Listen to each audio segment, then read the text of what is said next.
Bienvenue ce matin sur Europe 1 et bonjour Agnès Pannier-Runacher. Bonjour Sonia Mabrouk. Est-ce que l'urgence économique est compatible avec la Convention citoyenne pour le climat qui veut multiplier taxes, normes et interdictions ? Alors j'en ai pas tout à fait la même lecture, c'est-à-dire que la Convention citoyenne pour le climat, c'est 150 citoyens qui font des propositions et lorsqu'on regarde dans le détail ces propositions, on y reconnaît des axes assez majeurs de politique publique sur lesquels le gouvernement cherche à mettre l'accélérateur. Je pense à la rénovation thermique. Sur la rénovation thermique, on peut quasiment dire que le gouvernement a anticipé ces démarches et les recommandations. Je pense aussi à tout ce qui est autour de la conversion des véhicules polluants en véhicules moins polluants.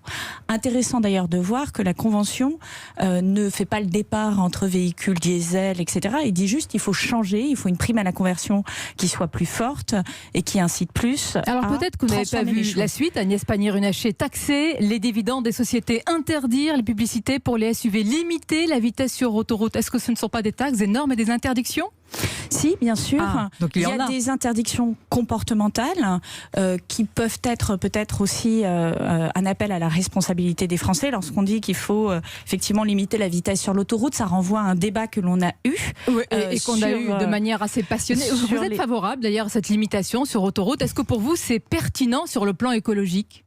D'un point de vue personnel, oui, ça ne me pose pas de problème. Donc vous êtes favorable. Mais là je me place en tant que citoyen individuel. En revanche, moi j'ai entendu ce qu'ont dit les Français sur les 80 km/h et je crois qu'on ne peut pas le balayer du revers de la main. Même si cette convention, encore une fois, c'est le président de la République qui l'a voulu, c'est une démarche qui est inédite en termes d'exercice démocratique et ça a été fait extrêmement sérieusement. Intéressant. Vous dites exercice démocratique, mais dites-moi Agnès Pannier-Runacher, quelle est la légitimité démocratique de 150 personnes tirées au sort pour voter la limitation sur autoroute de 110 km et toucher à notre vie quotidienne ? Deux choses. D'abord, ils renvoient justement aux responsables politiques, ils font des propositions, ils ne définissent pas la norme. La deuxième chose, rappelez-vous la démocratie athénienne. Je rappelle que c'était par l'élection qu'on choisissait les représentants c'est ça le monde d'après alors. Donc, non mais je pense qu'il ne faut pas balayer du revers de la main ce travail qui est profond. On ne balaye pas, on l'interroge. Ce qui nous interpelle ce matin, Madame la Ministre, c'est que c'est l'écologie punitive, c'est que c'est le retour de la machine à taxer. Franchement, tant de taxes pour l'écologie de demain, c'est ça votre nouveau chemin ?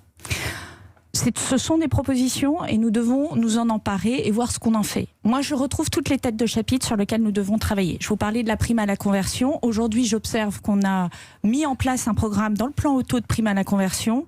On est presque au bout, c'est-à-dire que d'ici septembre, d'après les informations que nous remontent les concessionnaires, que nous remontent les producteurs de voitures, on aura consommé cette enveloppe de 200 000 primes à la conversion. L'objectif sera donc atteint, si je vous entends bien. D'ici septembre, si la tendance que nous voyons se poursuit. Ça veut dire que c'est un énorme succès. Ça veut dire que là, on est dans l'incitation et que ça fonctionne. Et donc, c'est un bon signal. L'incitation et donc là, la taxation. Tout à fait. Donc c'est différent. Mais je vous pose la question, Agnès Pannier-Runacher, vous êtes, et ce matin, vous êtes la secrétaire d'État en charge de l'économie. La France traverse malheureusement sa pire crise économique, sociale et sociétale. Est-ce que l'urgence aujourd'hui, c'est un référendum sur le crime d'écocide ? Bien sûr que c'est grave, un crime contre la planète, mais est-ce que c'est l'urgence ?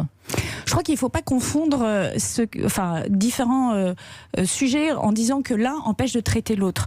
Il y a eu ce débat sur la PMA, on disait est-ce que l'urgence c'est de voter la PMA alors qu'on doit faire face à une crise économique ? On peut très bien faire face à une crise économique et par ailleurs, avec l'autre partie de son cerveau, traiter des sujets importants et des sujets structurels. Et pour moi, la PMA, c'était pas une option.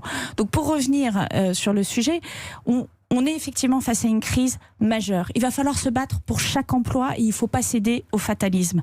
Mais le fait de dire que l'économie de demain est une économie décarbonée, est une économie de transition, c'est important aussi. Mais se battre pour chaque emploi, ce